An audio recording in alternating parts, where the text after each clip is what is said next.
What is up, everybody? Welcome back to another video. In today's video, we are here with the final injury report of the week for the Lions and for the Arizona Cardinals. Man, we have some designations today. We have some ins, outs, questionables. We don't have any doubtfuls, though, or probables. Probables just done. It's just not a thing anymore. Plus, as y'all can see, look, we got the lights back on. Oh my gosh, that looks good. It actually fits the time of year really well. But I don't know what's going on with this side. This side of the lights, no, they're just not working. So I guess one of them's probably wrong. I do have these extra bulbs. I'm thinking that's what these are, I think. But some of them are like white, and some of them are blue. Some of them are red. So I'm not sure. I'm not sure what this is. I don't know why I'm sharing that, but let's get it started. The city's been down, and it found a way to get up. And when you knock us down, we're going to get up. And on the way up, we're going to bite a kneecap off, all right? And we're going to stand up, and then it's going to take 2 more shots to knock us down. We're going to take another hunk out of you. Before long, we're going to be the last one standing. I'm going for it, Red. I'm picking this up. You got to trust us. We picking this up. There ain't nothing. I can't do nothing about it. You going for it, so I just got to trust in you. We picking this up, too. Okay, cover 1, right? Nope, they're going cover 3. Let's attack them seams, baby. Attack them seams. I'm going to change out of it. I like this. Let's go. Hit square. Welcome, everybody, to a video. Glad you guys are here. And yes, we are back with another Friday injury report. And that's really the best injury report, if we're being honest, because you get the inactives. Not really. Actually, hold up. Take that back. You don't get the inactives. But you get the designations on Friday. Now, on Sunday, we'll get the inactives before the game.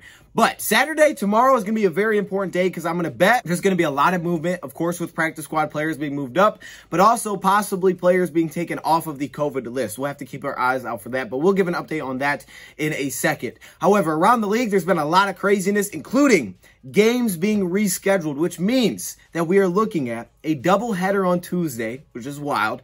Monday Night Football having 2 games.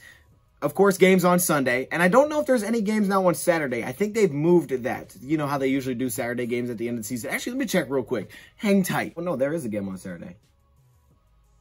Oh, snap. That's kind of fire. There's a game tomorrow. We got Patriots and Colts tomorrow. Man, this is sweet. We got Saturday, Sunday, Monday, and Tuesday football. Now, I do feel for the fans that, you know, probably scheduled this and they bought tickets and all of a sudden the games are moved and they're like, man, what the heck? This is messed up. So I feel for those. But as an NFL fan from the outside looking in, just watching the games on TV, it is kind of cool to have games through Tuesday. I mean, we had this kind of show up last year at the end of the year. I do have this little clip that I want to throw in here. This is from the Pat McAfee show today, and I know it's a Packers player. All right, it's Aaron Jones, the running back, but I thought he gave us some good insight on kind of what's going on right now or what the players are having to do because of all the COVID situation going on. So I thought I'd throw this clip in there as he discusses this and talks about it a little bit. I know it's a Packers player. If it was a Lions dude, I would have used that one.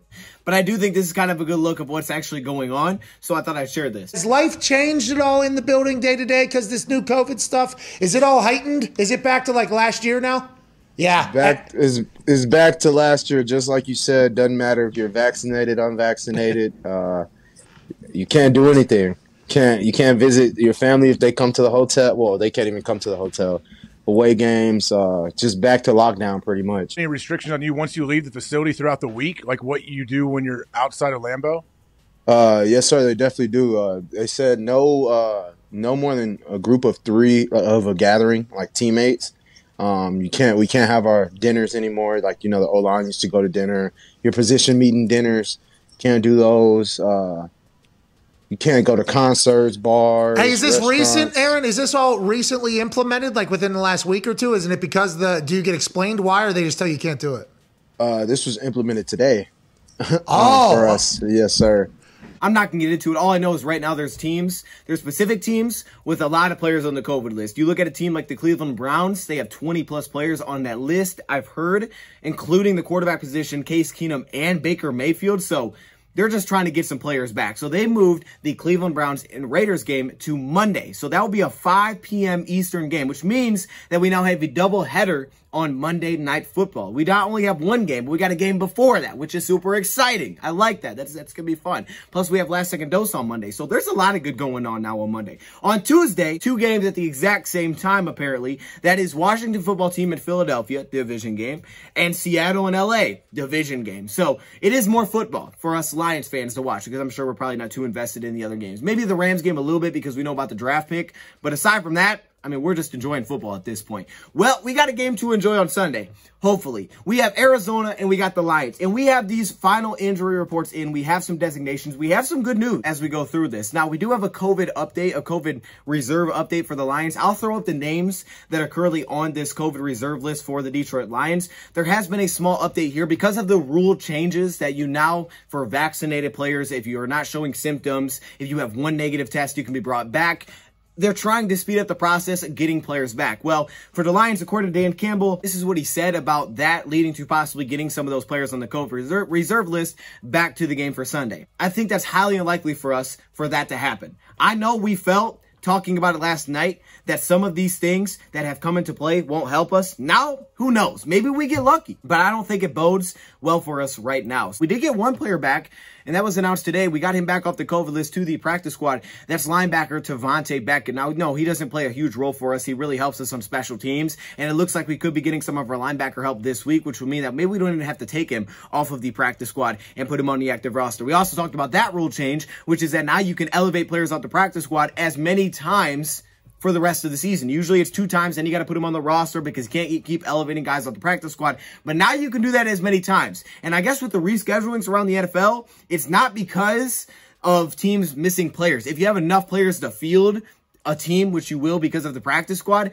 that's not why they're rescheduling games. They're saying, I guess they're rescheduling games because this is getting into the facilities. A lot going on. I don't know a ton about it. You know, I'm just kind of hearing what I'm hearing. But this is the Lions' current COVID list update right now. These are the players that are currently on the COVID reserve list for Detroit. And it is smaller, which is nice. You still have Bobby Price, the cornerback. Really, what you take away from this, it's a lot of defensive backs on this list, okay? Bobby Price, Jamal Williams is still on this list, the running back, and we'll get to DeAndre Swift in a second. Tracy Walker is still on here. Iffy is still on here, so you can see that the defensive back depth is super depleted, which is why yesterday we talked about the Lions possibly using some of those new cornerbacks that they brought in. We'll get to that. Mark Gilbert is also on this list. Nickel Roby-Coleman, Jalen Elliott, Corey Ballentine. Yes, pretty much all of it is defensive backs. The good news is guys like Evan Brown are no longer on the list, and neither is Tavante Beckett. The bad news is our defensive backs is super depleted. Unless, as Dan Campbell says, we get lucky, and one of these players or a couple of these players could possibly be back by Saturday, which I believe is the deadline. I believe it's on Saturday. But even at that time, you can't guarantee that the Lions would say, hey, we're going to take you off this list and you're going to play a ton on Sunday, because at that point, if you were on the COVID list, I believe that you weren't practicing. So it still would be tough to bring these guys, which means that we're likely in line to see some new cornerbacks this week in the backfield. However, let's take a look at this Friday injury report for both sides. Now, the Lions, I guess they held a walkthrough today. All the participation listed, which is limited, you know, did not participate, full participation, things like that. Those are all estimations. However, the designations, those are legit. If you're out, you're out. If you're in, you're in. So let's take a look at the Lions. Let's start it off on that side first. And we're going to start off at the very top with Ertz Anzalone, who has practiced the last 2 days for the Lions, which is a very good step in the right direction. He is listed as questionable for this game, dealing with his ankle injury. I'm feeling optimistic about the Ertz Anzalone situation. I really am. He didn't really play in our last game against Denver, but back-to-back days of practicing, that usually bodes well. Now, we're just going to completely jump to the bottom real quick here and take a look at Jalen Reese-Maybin, who's also on here, another inside linebacker, and he has practiced this week. The issue with Jalen is that I guess he's been wearing red non-contact, vest during practice because of his shoulder injury. So there's no guarantee that he's going to play, which is why he's still listed as questionable for this week with his shoulder injury. He's still listed as questionable for this game, but hopefully we can get those 2 guys back. If we can get those 2 guys back, we'd be looking at really our normal starting linebacker unit, because Derek Barnes is in, as you guys can see. He's good to go, full participation. So we have Barnes in. You'd have your 2 starters with Jalen Reese-Maybin and Ertz Anzalone, which would help you a ton with this matchup. It would, especially because they don't have DeAndre Hopkins, which means that tight end Zach Ertz could be a much bigger weapon. And if we do a preview for this game, it will be out tomorrow. We'll dive into some of the All-22. We'll take a look at kind of how we did it last week. We'll just do that like we did last week. Okay, so stay tuned for that. I don't know. We're kind of just wait and see. Got some ideas. We'll see what we put out there on Saturday. I can't tell you for sure. Going back to the top, though, Jonah Jackson, he did not practice for the 3rd straight day, dealing with a back injury. Again, we still don't know where this happened, but dealing with his back injury, he's listed as questionable. They have not ruled him out for the game, probably because it was a walkthrough, but he's still listed as questionable, but it's very unlikely that he plays if he didn't practice all week. And the way that Dan Campbell spoke about Tommy Kramer, talking about, yeah, he has an experience filling in for Big V this season, it sounds like Tommy Kramer is probably going to get the nod, and he'll probably be our starting left guard for for this game, as I think it's unlikely that Jonah Jackson plays. I hope he plays. I just think it's unlikely at this point because he has not practiced all week. So hopefully Tommy Kramer can improve upon the last time he had to fill in for Big V. Now, who's behind Tommy Kramer? I think that's the real interesting question. Who fills in at that point? Well, looking at our practice squad, I gotta believe it's Parker who slides in from the practice squad, and he would be the backup guard at that point. I would have to believe, because if you look at our depth chart currently, we have some tackles, but we really don't have any guard depth beyond that. Okay, Julian Okwara, he has been listed as out for this game. He did not practice this week. Once again, it's the 6th straight day he has missed a practice, which is 2 weeks. So Julian Okwara will not play with an ankle injury, which definitely hurts because we could use some pass rush help, but he's out. But again, the focus this week is keeping him in the pocket and making it tough to see. I mean, those two things, that's the key to slowing down this offense with Kyler Murray leading the way. DeAndre Swift, he is also out once again for the Lions in this game. The good news about the running back position is that Jermar Jefferson will be involved in this week's game plan. He should be getting touches this week, which is great. I'm excited for it. We thought he would last week, but he really didn't practice because of everything that was going on. So Deuce Staley said that he really didn't have a good opportunity to absorb the full game plan for last week's game. This week is different. He will be involved heavier into the game plan, or I guess at all would be a difference from last week. So expect to see Jermar Jefferson, but we will not see DeAndre Swift and likely not see Jamal Williams as he is still on the COVID list. So we would be probably looking at Jermar Jefferson, who will be getting touches. I would assume they'd bring Craig Reynolds and elevate him back off the practice squad and probably lean towards those two guys and possibly on passing downs get Godwin involved a little bit. They still have a lot of trust in Godwin. Just have to wait and see though, because I think on passing downs, it seems like their favorite option is Godwin on those downs. We said Derek Barnes is in. Michael Brockers, he's been limited all week. He's listed as questionable, but usually, like we say, with him, when he's limited all week, he usually plays. So I have a good feeling about Michael Brockers' availability for this weekend. I think there's some opportunity to possibly get some push, especially from the interior with what the Arizona Cardinals are dealing with. And just looking at that offensive line today, kind of getting my first glimpse of the film of the Arizona Cardinals. Austin Bryant is in. Now, this is good that he's listed as in. It's not questionable. It's not up in the air. Full participation. He should get much more snaps than he did last week, which hopefully helps us at the outside linebacker position, which I thought definitely could use some help. Now, we're going to have Charles Harris, who hopefully can have a big game, get after some of these tackles. We could absolutely use that help like he gave us against the Minnesota Vikings when he kind of went off and he was really good. And then against Denver, he was kind of quiet aside from really the draw play that he had to stop on. So hopefully having Austin Bryant helps us get a little bit of pressure on the other side. Also hopefully helps stop the run game as well. It would be a great game to have another Charles Harris breakout like he did against the Minnesota Vikings. Jalen Reese-Maybin, we talked about it. We're not really sure because of the non-contact jersey that he was wearing, but he did practice all week. So I'm going to be optimistic, and I'm going to say I think he does play on Sunday. I'm going to speak it into existence. Penei Sewell, he's in full participation. Sewell is good to go for this game. I mean, shoot. Did you really doubt him? Did you really doubt Penei Sewell? Shout out to Penei Sewell. He's going to play in this one. Will Holden. Now, he hasn't practiced all week. Now, this showed up on Thursday, and they said on Wednesday he didn't practice, but they did show it up on Wednesday, so I'm not sure what's going on here. I don't know if it was an illness thing. It says not injury-related. He hasn't practiced all week, and he's listed as questionable for this game. The Lions do have some options on the practice squad for more tackle depth. We do have Matt Nelson, who is no longer in here with his ankle injury, so we have that lineman as well. And when we go to some of these 6 offensive lineman sets, we know he's the next guy up.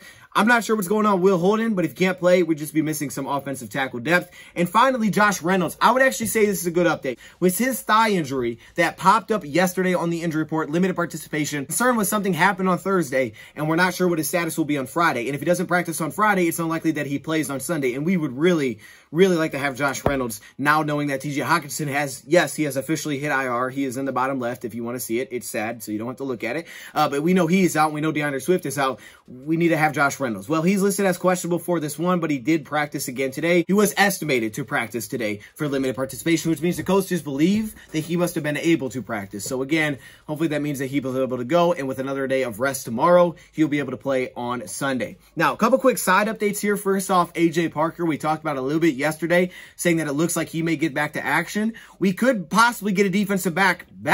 And I haven't seen this around a lot of different places, but I've seen it in a few spots. People have stated that they believe that AJ Parker is on his way to returning. And if that is the case, we'll know by, I believe, 4 p.m. Eastern time tomorrow if he is taken off of injury reserve and put on the active roster. And yes, he has been practicing this week, okay? Like the Eagles and Chase Edmonds, he has been practicing this week. So he wouldn't be, just thrown out there, missing 3 weeks of practice and be like, hey, go play slot for us. If that is the case, again, it gives us some more safety depth because we'll Will Harris will be able to slide back to safety. Brady Breeze is on this roster. You could probably mix in some other guys like a CJ Moore, because now we know Jalen Elliott is now on the COVID reserve list, who started at safety last week. So getting AJ Parker back would not only be helpful for the cornerback position, but extremely helpful for a safety position that is missing a lot of depth there without Tracy, and now without Jalen Elliott. Now, when you look at that cornerback position, and we're talking about possibly seeing a new cornerback this week unless we get lucky, in the words of Dan Campbell, and someone is able to be active for this game. But again, at that point, they wouldn't have been practicing, I don't believe. So we're probably looking at new cornerbacks getting reps at the outside spot, aside from Amani and aside from AJ Parker. Who could those guys be? Well, as we touched on earlier this week when the Lions went out and signed Savion Smith and Chris Williamson and added Shakir Brown back to the practice squad, also pair that with Parnell Motley, one of those guys are likely going to get some snaps. Currently, Smith is on the roster as he was claimed. We were awarded Savion Smith, so he is currently on the 53-man roster for the Lions. Williamson is currently on the practice squad. He's actually wearing number 9. I know some people were mad about that. You have Parnell Motley, who's also on the practice squad as well, Shakir Brown. I would expect to see tomorrow, when the elevation deadline hits, that a couple of these cornerbacks, maybe one, maybe a couple, are elevated for this game. I think Parnell Motley for sure will be elevated, and maybe Williamson, maybe Brown, because he's been here for weeks before. I'm not sure. I think Motley is the lead dog. Like, if you ask me who do I think is the first guy up right now with what they're at outside corner, I think it would go Motley first, then either Brown or Williamson. I'm kind of leaning towards Williamson, but because Brown has been here, maybe it's Brown. And then I think it's Savion Smith behind those guys. Little update on TJ Hockenson. Dan Campbell said that the surgery that he had yesterday did go well. He did. He had surgery yesterday, you know, fixed his hand. And so, yeah, obviously that'll probably do him in right there. So we'll miss him, and everything went well, though. At IR, which will mean that it'll have to hold him out for at least 3 weeks, which I think, where are we at? We're at 1-11-1, right? So we have 4 games left. So I guess technically he might be able to return for the last game, but I would highly doubt it. So yes, Hockenson's season is likely over, and good luck on your rehab. I know Jerry Jacobs put something out there as well. Get well soon. All of y'all, get well soon. To the Arizona Cardinals side of things, where the Cardinals, I mean, they got a lot of good news today. Jay got a lot of good news today when I was looking through their injury report. So let's just hop right into it. Now, there was a new addition to this list, and that is Zach Ertz, who shows up at the top with a hamstring injury. He was limited today. I didn't see that it was a walkthrough, so I believe it was a normal practice, and he was limited. That will be something to keep an eye on. If it's something that's new, did it pop up today? Will he be able to play on Sunday? If Zach Ertz can't go for whatever reason, they do have Harris behind him, who only has 2 receptions this year, and they do have Darrell Daniels, who has 1 reception this year. Zach Ertz, 18 receptions, nearing 200 yards receiving, and he's had some big games, especially without DeAndre Hopkins. He seems to get maybe a little bit more involved when DeAndre Hopkins is not out there, and we know that he is out for this game. So he'll be one to keep an eye on, no question. Zach Ertz will be a big name to keep an eye on for this one. They got a lot of weapons. Even if Ertz can't play, they still got a ton of weapons. It seems like he still may be okay because he still had limited participation, and he's listed as questionable. Now, Robert Alford, he's out for this one. He didn't practice all week. He has been officially ruled out for this game, so they will be losing some cornerback depth, especially an experienced veteran cornerback. I think it gives us a little bit of a place that we could definitely target. I mean, yes, Byron Murphy has been outstanding, but with Marco Wilson and some of the youth that they have in the back end, of course, they have Budda Baker, he's just a playmaker. But with some of the youth that they have, maybe we could take advantage of some of those spots, especially if we can pass protect. That's where it all is going to start. James Conner. Now, this is good news for them today, listed with limited participation. I actually didn't know this until I found it later on the Cardinals website, but he did practice today, and they had the report out there that he was moving around. He was putting in work, is the way that they put it. So now he's listed as questionable for this game, which usually sounds like they're going to play. Usually when they come back on Friday and they're practicing and they had a normal day of practice, it sounds like James Conner is going to be able to play. Now, Chase Edmonds, their other running back who's designated for a return off of IR, he has been practicing all week is what they have told us. So he's another guy that's definitely possible by tomorrow to be elevated, to be taken off of IR and put on the active roster. So they could roll in with Edmonds, have James Conner this week. And that little 1-2 punch, it's kind of dangerous. I mean, there's some sets where they'll go out there and they'll have Chase Edmonds line up like the quarterback, you know, kind of like these wildcat situations. They'll put James Conner next to him. They get real creative with these 2 backs. They're very talented backs, and they both can catch the football. Fotu, limited participation for the 2nd straight day. He's listed as questionable for this one. We know, like we said, DeAndre Hopkins is out. Zach Kerr and Corey Peters both improved for their defensive line to limited participation. So you can see it on Friday, man. These guys are just getting better. Justin Pugh, same thing. He was limited participation. So hopefully that means he was feeling better. Good to see that.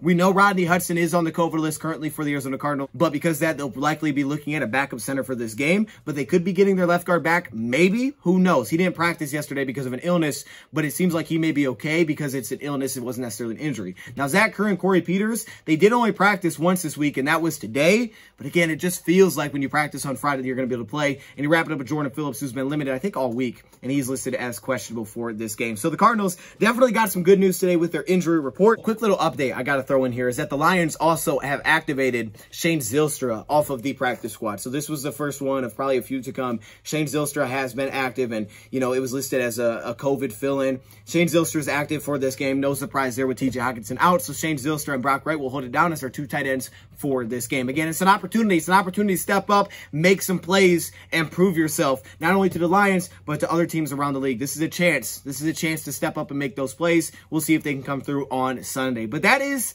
your final injury report, your designations. Sunday, we'll have the inactive. Saturday, possibly a preview. We'll see what comes out on Saturday. I don't know. I'm kind of rolling through different ideas in my head. Until then, let me know your thoughts in the comments below. Thank you, Prime, for watching. Who you got on Saturday? Indianapolis or the Patriots? We out.